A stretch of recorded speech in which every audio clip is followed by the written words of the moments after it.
Vamos a esperar a que sus demás compañeros se conecten, chicas, para empezar la clase.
Muy bien, a lo que se han conectado sus compañeros, les voy compartiendo la presentación. Nada más para que quede claro el tema que nos expusieron la vez pasada sobre lo de los parásitos. No sé si haya quedado alguna duda o alguna pregunta sobre eso. Los que ya estén aquí conectaditos.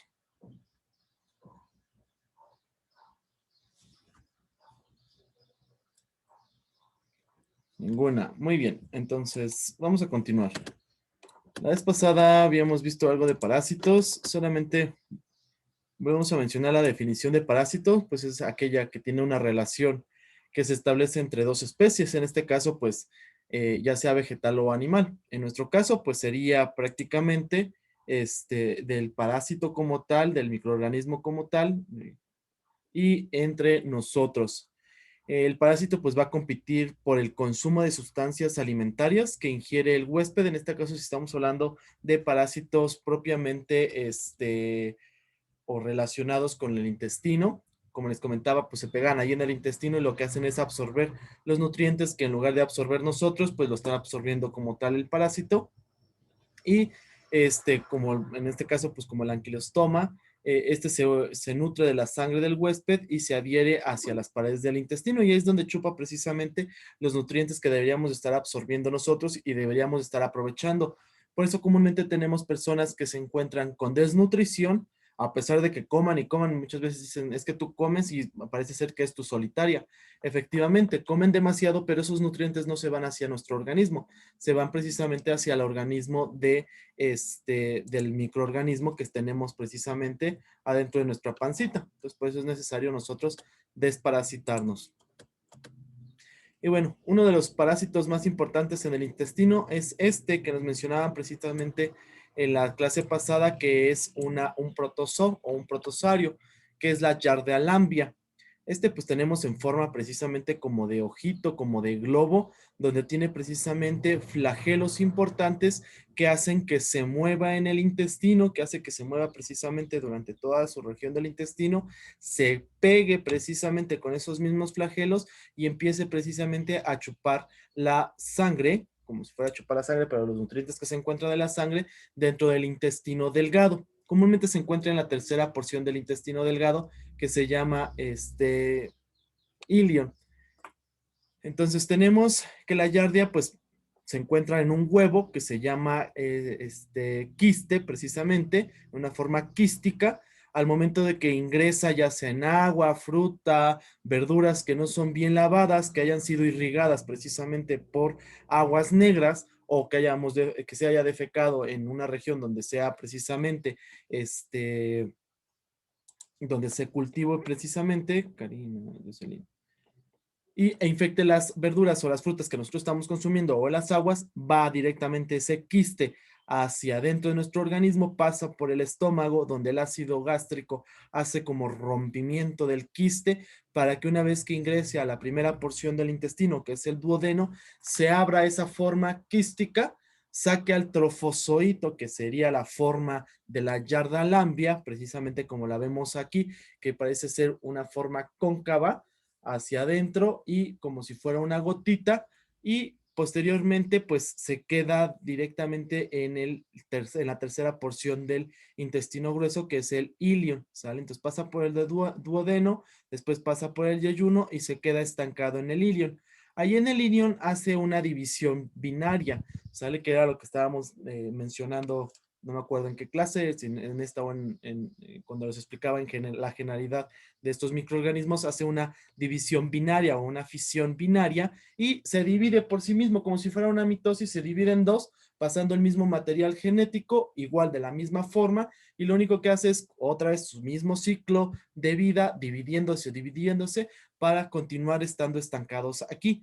Una vez que ya se dividió y que ya queremos salir de lo que es el intestino delgado y pasar hacia lo que es el intestino grueso, lo que hace es formar de nuevo una forma quística, se encapsula precisamente esa forma de trofozoito o esa yarda lambia hacia lo que es un huevito, y el huevito se sale expulsado por lo que es el colon ascendente, transverso, descendente, sigmoides y recto, para salir expulsado precisamente por el ano por medio de las heces. Entonces, es así como la vida, el ciclo de vida de la yarda lambia es la que se está precisamente en esta parte, ¿sale? Entonces, pues pasa por una forma de huevo y formamos el trofozoito.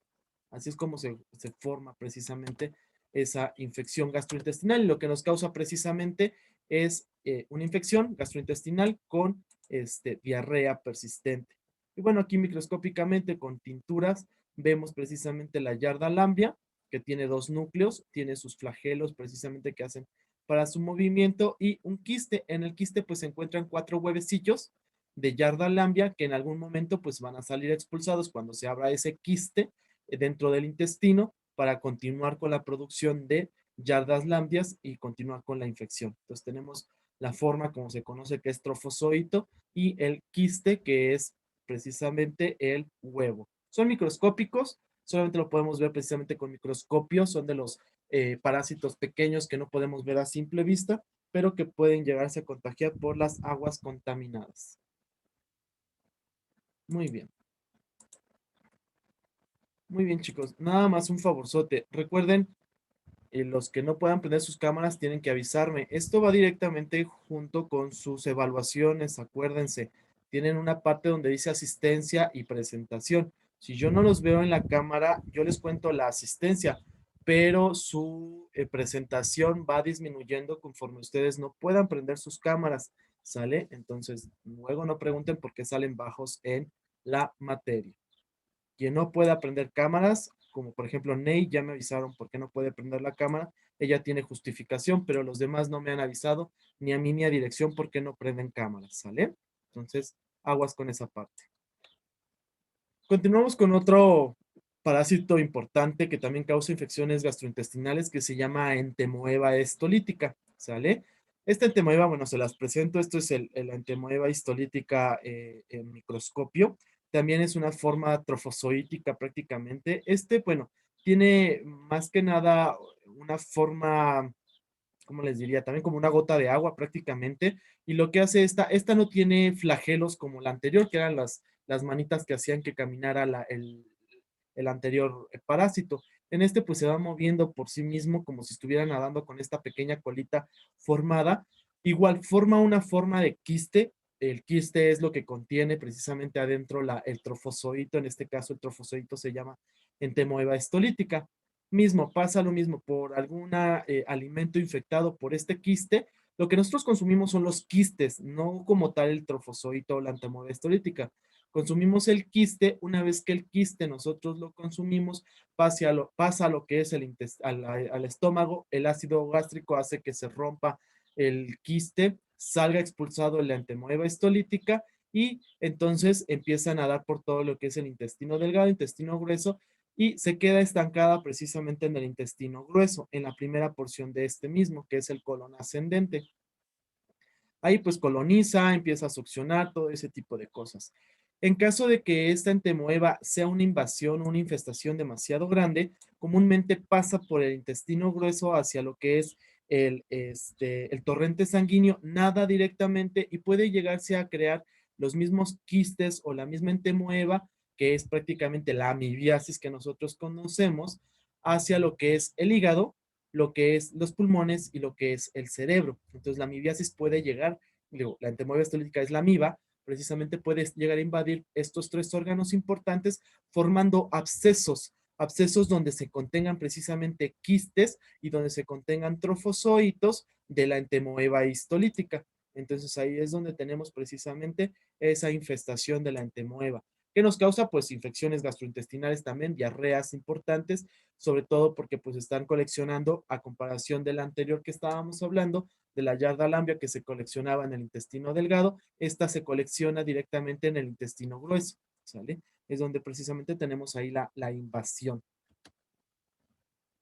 Otro de los parásitos que son más grandes, estos no son microscópicos, sino son macroscópicos, y de los que les hablaba, es la Ascaris lumbricoides. De estas tenemos dos tipos. Pueden ser las hembras, que son más grandes, y los machos, que son más pequeños. Precisamente son así de blancos, como una lombriz de tierra, como las vemos, pero son completamente blanquitos. Digo, el más grande es la hembra, el más pequeño es el macho. En este, bueno, las Ascaris lumbricoides lo que hacen es ingerimos también quistes o huevos, prácticamente huevos donde se contengan estas ascaris ya en una lombricita pequeña. Estos quistes pues tienen también una capa protectora para que pasen hacia lo que es el estómago. Ahí con el ácido gástrico empiezan a romper esa capa protectora del huevo para posterior rompimiento y llegan hacia lo que es el intestino delgado.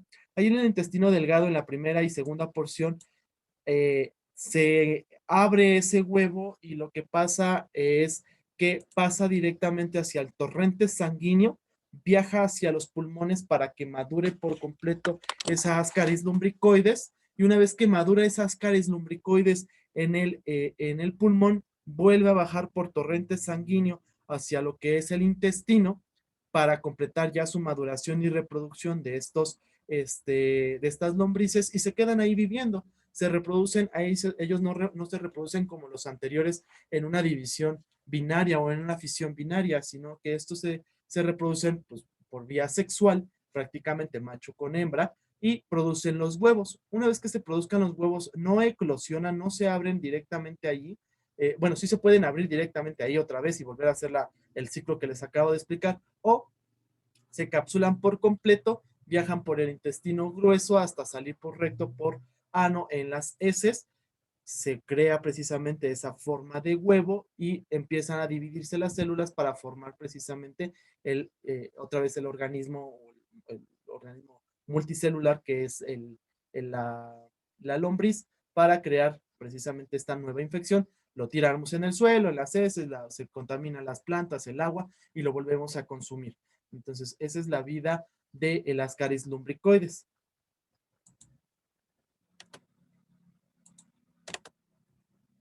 Y pues lo tenemos aquí precisamente. Tenemos aquí los huevos. Un huevo fertilizado es el que tenemos aquí cuando ya se el macho con la hembra. Y tenemos un huevo no fertilizado, que es cuando pues nada más lo expulsa la hembra el huevito, pero nunca fue fertilizado. Y aquí tenemos precisamente como que el ciclo de vida de ese huevo, de que se empieza a tener una unicélula, después se empieza a reproducir como si fuera un humano, que empieza a tener muchas celulitas y se forma precisamente la lombricita dentro del huevo. Una vez que se rompa el huevo o eclosiona el huevo, pues tenemos la Ascaris lumbricoide. Digo, aquí pues no es una reproducción sexual, no asex, perdón, sí sexual, reproducción entre macho y hembra de las Ascaris lumbricoides, ¿sale? Entonces así es como nosotros tenemos esa parte. Y bueno, las infestaciones, como ven, pueden llegar a salir si es demasiado a las Ascaris lumbricoides, pueden salir por la nariz, la boca, el ano, sale hasta a veces hasta por la vía urinaria pueden llegar a salir estas Ascaris lumbricoides.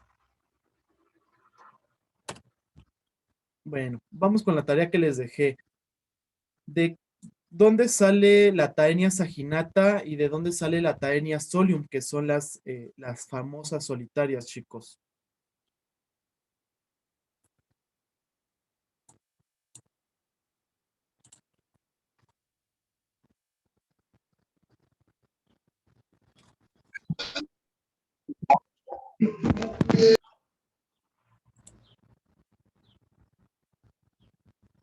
¿De dónde salen?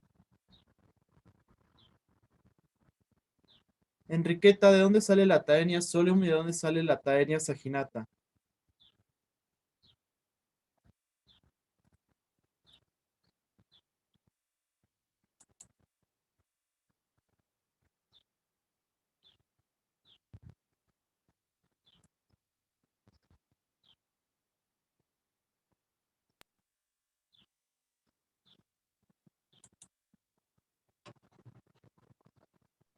Enriqueta.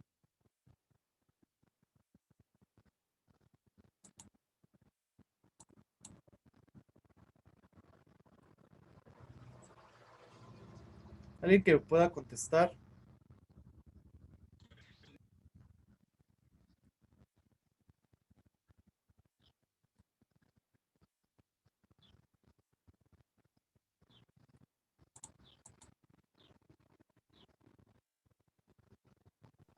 ¿Cómo dijo? ¿De dónde sale la Taenia solium y de dónde sale la Taenia saginata? La saginata de la carne de res y la solium de la carne de cerdo. Muy bien, Mode, efectivamente, eso es lo que quería que me respondieran. Perfectamente bien, Mode, gracias. Entonces, tenemos primero la Taenia saginata, se las presento, es esta.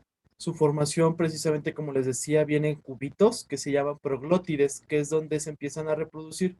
Esta lleva una reproducción asexual, es decir, son hermafroditas estos animales, bueno, estos parásitos. Entonces prácticamente tienen órganos sexuales masculinos y femeninos que hacen su propia reproducción y cada proglótide, es decir, cada cuadrito rectángulo que tiene, es donde se empiezan a reproducir. La región que aquí tenemos se llama cabeza y las porciones que tenemos aquí como dientitos pequeños se llaman escólex. Esos escólex lo que hacen es pegarse hacia el intestino y agarrarse fuertemente. Cuando nosotros tenemos una solitaria, para decir que ya no tiene solitaria el paciente, necesitamos ver en las heces esta cabeza o este escólex que salga por las heces. Si solamente salen proglótides, que nada más es toda la colita que tiene toda esta solitaria, pues no nada más estamos eliminando proglótides, huevos donde se tenga la taenia, pero no hemos sacado por completo la solitaria.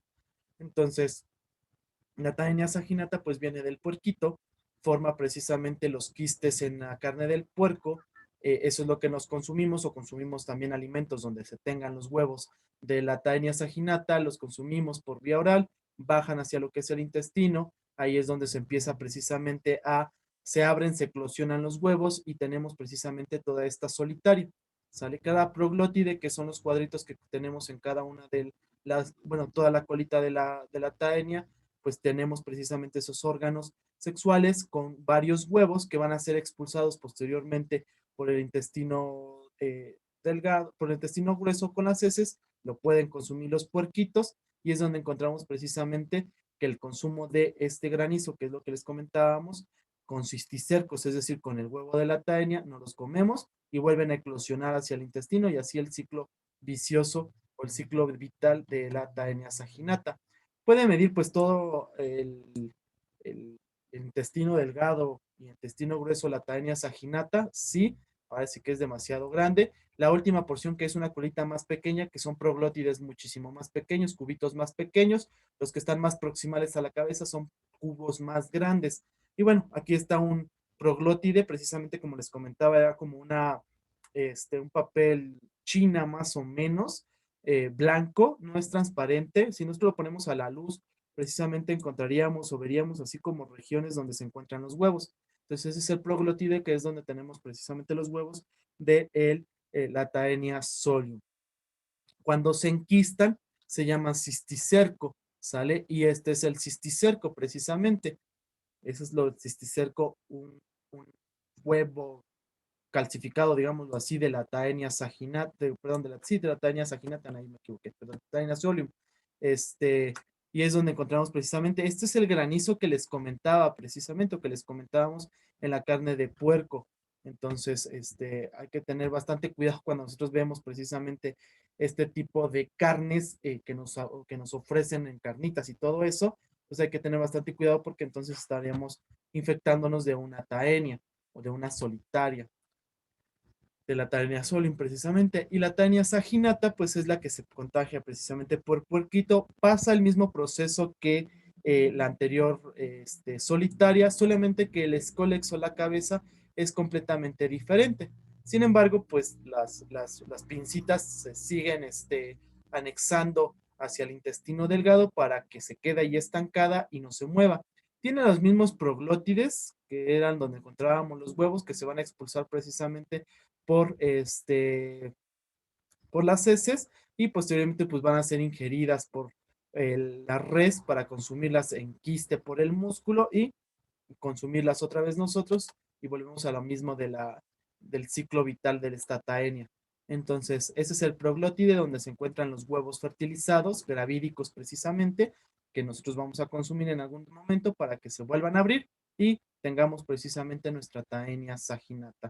Comúnmente la taenia saginata sí podemos encontrar una, dos o tres taenias en el intestino a comparación del anterior que puede ser nada más una sola que va a estar, que precisamente se llama solitaria porque nada más es una sola. La otra también puede ser solitaria, pueden encontrarse una, dos, tres, hasta cinco se han encontrado en el organismo, pero digo, es muy raro que encontremos más de dos en el intestino, a menos que de plano esté fuertísima la infección, pues vamos a tenerlas ahí. En ocasiones pueden migrar los huevos fertilizados al músculo o el quiste que nosotros, el cisticerco que nosotros nos hayamos consumido puede migrar por el torrente sanguíneo y encapsularse hacia los músculos, el cerebro, los ojos, y vamos a tener precisamente que el cisticerco puede estar encontrándose en nosotros en cualquiera de esas áreas. Entonces podemos tener quistes de cisticercos en el músculo, comúnmente lo encontramos en el cerebro y es en donde podemos darnos cuenta que pues, hay alteraciones neurológicas por lo mismo. Y por último, uno de los que también que quiero que conozcan se llaman oxiuros. Los oxiuros son como las lombrices, las ascaris lumbricoides, pero muchísimo más pequeños. Si ustedes se dan cuenta aquí en la foto, tenemos un alfiler y ahora sí que los oxiuros, que son lombricitas más pequeñas, son muchísimo más pequeñas que el alfiler.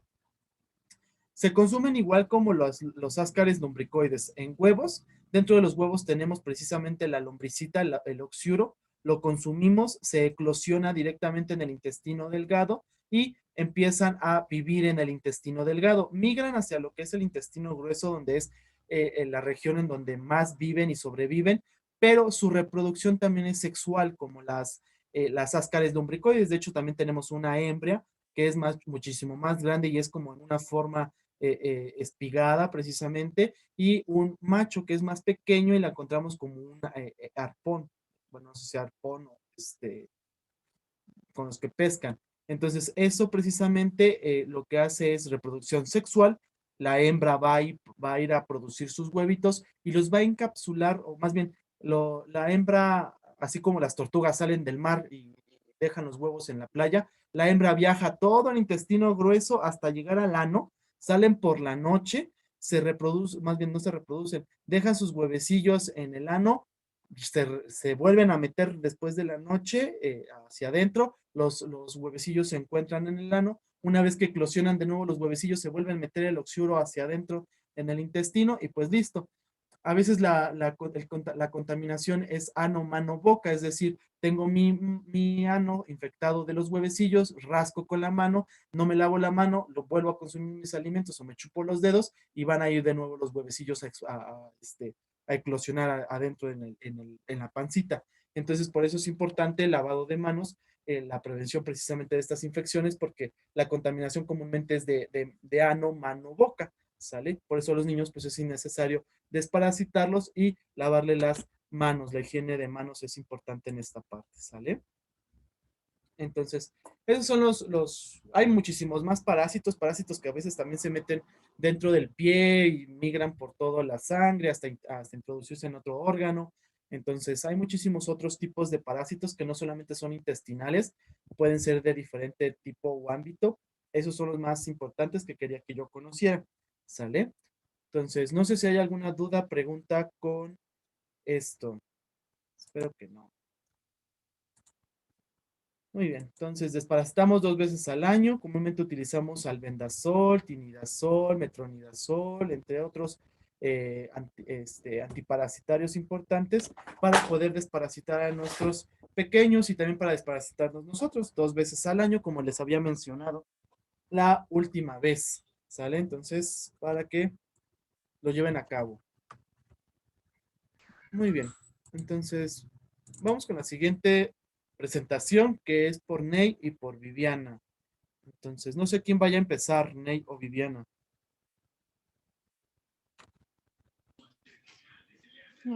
Pues cualquiera de las dos. Yo no sé. Bueno, yo a ver. Ok, entonces,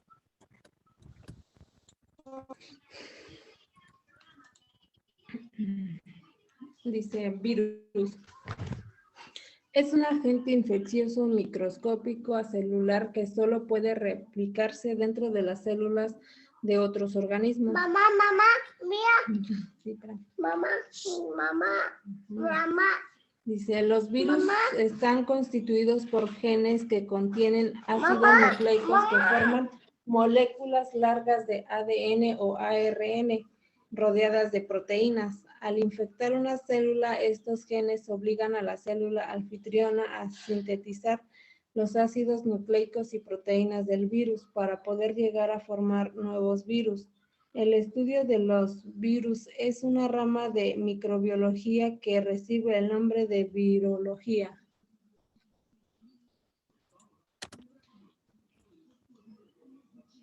Bueno, ese es igual el mismo punto. Dice, los virus son partículas infecciosas muy pequeñas de entre 20 a 300 nm que están constituidas por un solo ácido nucleico.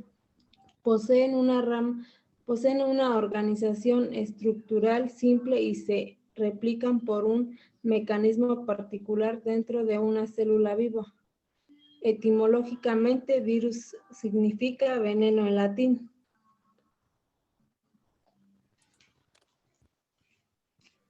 Bueno, y como ya comentó mi compañera, en pocas palabras, los virus son unos parásitos intracelulares que no pueden sintetizar la fuente de energía principalmente para la mayoría de los procesos celulares, ni proteínas independientemente de la célula. Y veíamos que el virus es un veneno. Es el agente infeccioso microscópico acelular, es decir, que en células. Y los virus, dice, los virus infectan. Son parásitos intracelulares escritos u obligados porque necesitan la maquinaria metabólica de una célula huésped. Estos pueden infectar las plantas, animales, al hombre, a las bacterias, hongos y parásitos. Mamá. Cuando se infecta a la bacteria se llaman bacteriofago,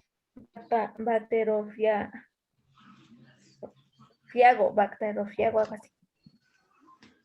Y sus características son, las primeras características que diferenciaron a los virus de otro microorganismo fueron el tamaño. Los virus en su gran mayoría son demasiado pequeños y estos para poder ser observados necesitan de un microscopio óptico, por lo que se dice que son submicroscópicos. Los virus más pequeños pueden medir de solo 20 nanómetros y los más grandes alcanzan 300 nanómetros. Debido a esta característica de su tamaño diminuto, los virus pueden ser visualizados con la ayuda del microscopio electrónico.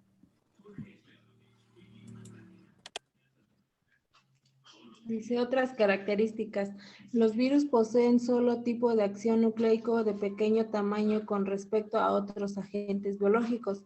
No son capaces de replicarse por sí solos y requieren de células animales vegetales o bacterias para cumplir su ciclo de reproducción. Este tipo de reproducción participa que tienen los virus es la característica que justifica su lugar en la escala biológica. Los virus no aumentan de tamaño para su posterior división. Por el contrario, las partículas viral se desintegran y luego se sintetizan cada uno de sus componentes que se reúnen por ensamblaje. Bueno, es así como lo decía Ana, de que tanto los parásitos como los demás necesitan de la hembra y el macho. Y aquí pues los virus necesitan de otras, ahora sí que otras partículas para poder reproducirse y así pues poder infectarlas o crear nuevos virus.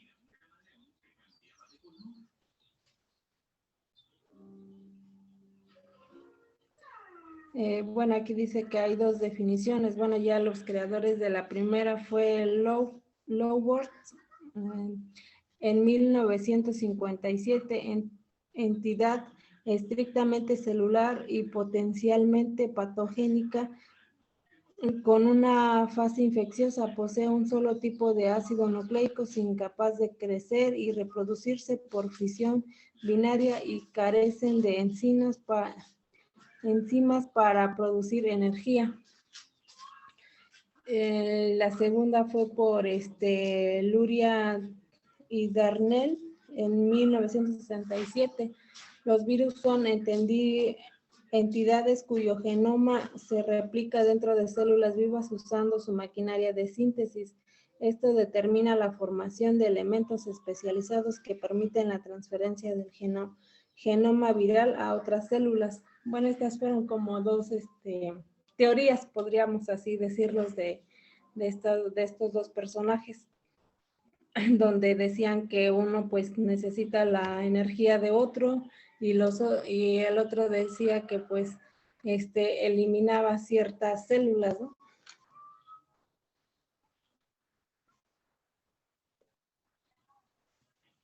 Dice, ¿cuándo la clasificación de los virus comenzó?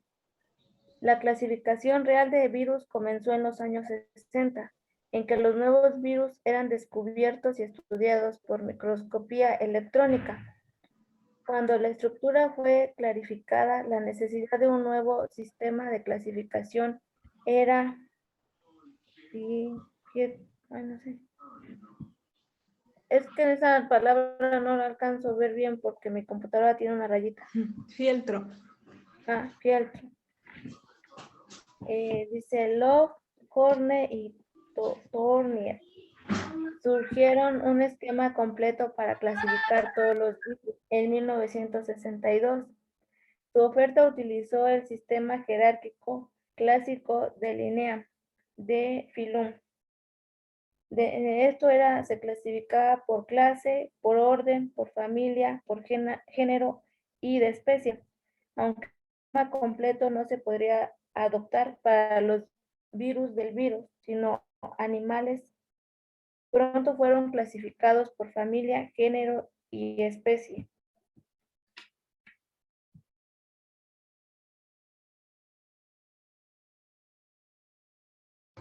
Características usadas para clasificar virus.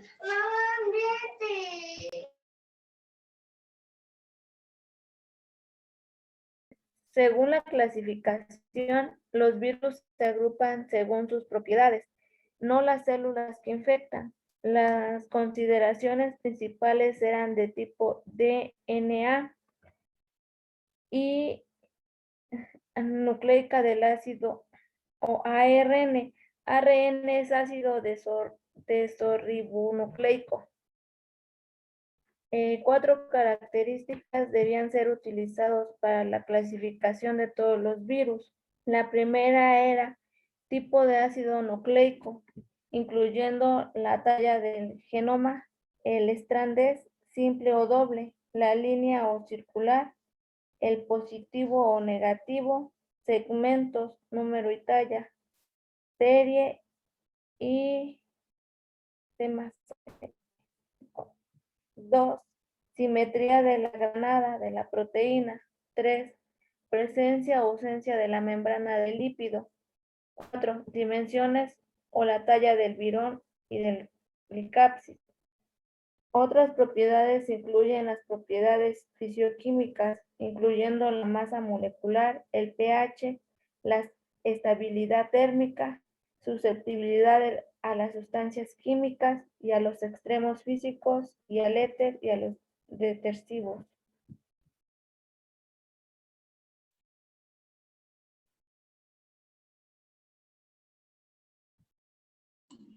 Bueno, ahí vemos así como que se podría decir como que la combinación de su ADN y su ARN es, por ejemplo, los que tienen cadena doble. Aquí con envoltura, ahora sí que se podría decir que las enfermedades que desarrolla, por ejemplo, la viruela, el herpes simplex, baculovirus, micoplasmovirus y los que vienen sin envoltura, adenovirus, polio, el CSV4O, iridovirus, y los que traen cadenas sencillas sin envoltura es el parvovirus, geminivirus,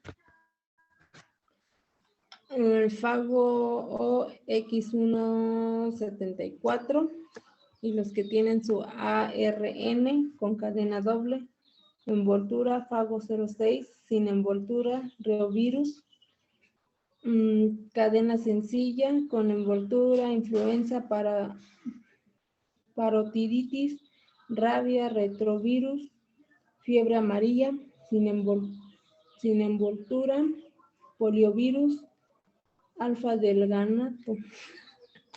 Bueno, esos son, por ejemplo, pues las combinaciones, se podría así decirlo, para formar estas enfermedades, estos virus más bien, que crean estas enfermedades. Ok, continuamos.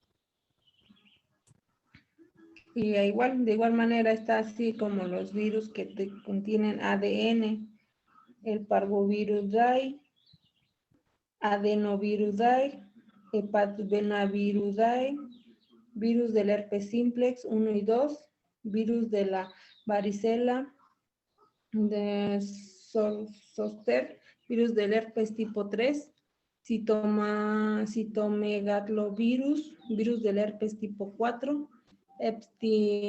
Epstein-Barr, virus del herpes tipo 5, virus del herpes tipo 6, herpes 7, herpes tipo 8, virus del sarcoma de Kaposi, papovirudae, papilomavirus, poliomavirus, virus GC, virus BK, Poxviridae, virus de la viruela, virus de la vaccinea, molusco contagioso. Ok. Vamos a dejar hasta ahí. Para continuar la siguiente clase con su exposición, ¿sale? Vamos a desconectarnos tantito para conectarnos en la siguiente clase de epidemiología. Ahorita los veo.